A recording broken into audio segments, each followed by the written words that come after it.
2 دنوں تک سماجی ترقی اور فلاح و بہبود پر مباحثوں کے بعد ان نوجوانوں کے لیے تفریح کی ایک شام۔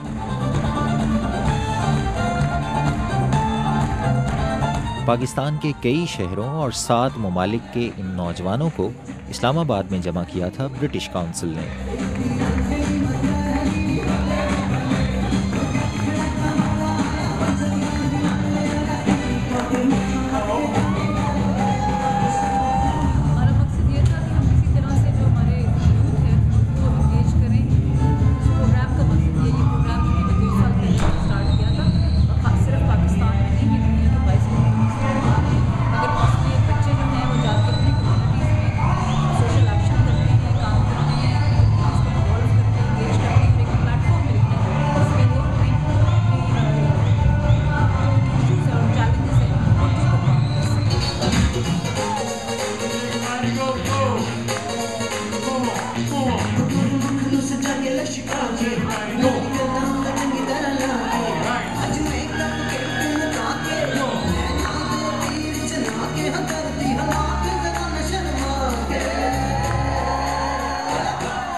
پاپ گلوکار اور سماجی کارکن ابرار الحق یہاں صرف گانے گانے ہی نہیں آئے تھے، بلکہ اپنی یوتھ پارلیمنٹ کے کئی اراکین سمیت برٹش کونسل کی 2 روزہ بین الاقوامی مجلس کا حصہ تھے، جس کا عنوان تھا youth in action for global change, یا کہہ لیجئے عالمی تبدیلی کے لیے فعال نوجوان نسل۔ مجلس کا آغاز کرتے ہوئے مہمان خصوصی پاکستان کے منصوبہ بندی کمیشن کے ڈپٹی چیئرمین ندیم الحق نے معاشرے کے سماجی سرمایے کو نوجوانوں کی ترقی کی بنیاد قرار دیا۔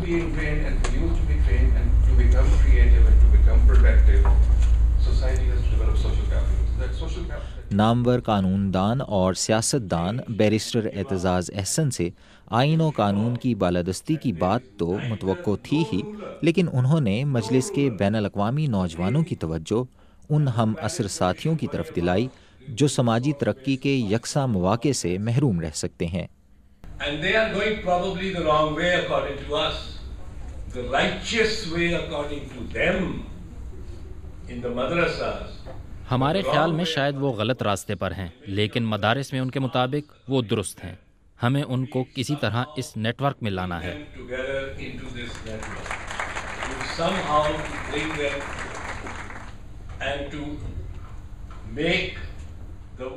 آپ کو ان کے لیے دنیا کھولنی ہے، پرامن اور برداشت والی بین الاقوامی برادری کے مواقع انہیں دکھانے ہیں، کیونکہ آپ ہی کو ان کے ساتھ رہنا ہے۔ Or no matter which country they belong from, the entire mankind came forward and helped those in need. You talk of people who help people. Kinnaird college Lahore کی طالبات کے اس مکالمے میں تنگ خیالی کو روشن خیالی کے ہاتھوں شکست ہوئی، اور پھر مرحلہ شروع ہوا ترقی پسند خیالات کی نمائش اور شراکت کا۔ کاروباری کمپنیوں میں سماجی احساس ذمہ داری، انفرادی صحت و صفائی کے اصول، گندگی سے پاک شہر، محفوظ سڑکیں، تعلیم کا فروغ، شعور کی بیداری، نابینا لوگوں کے لیے خصوصی نصاب، بنگلہ دیش سے تعلیم بالغاں کے مراکز اور کم عمر بچیوں کی شادی روکنے کی مہم۔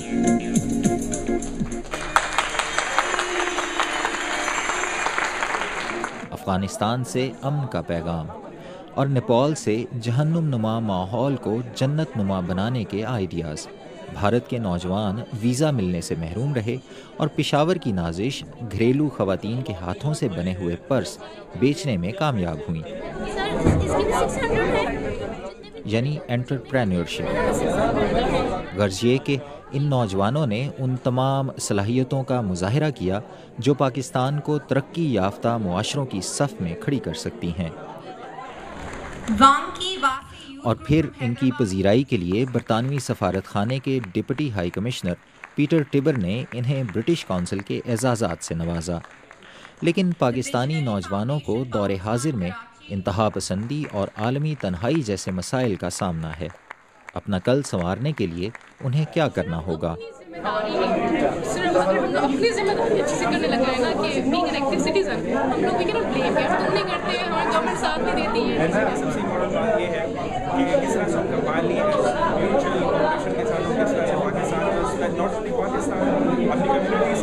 سب سے پہلے ہم لوگ انڈیویجول سے اسٹارٹ کریں and then change over commitment and appreciated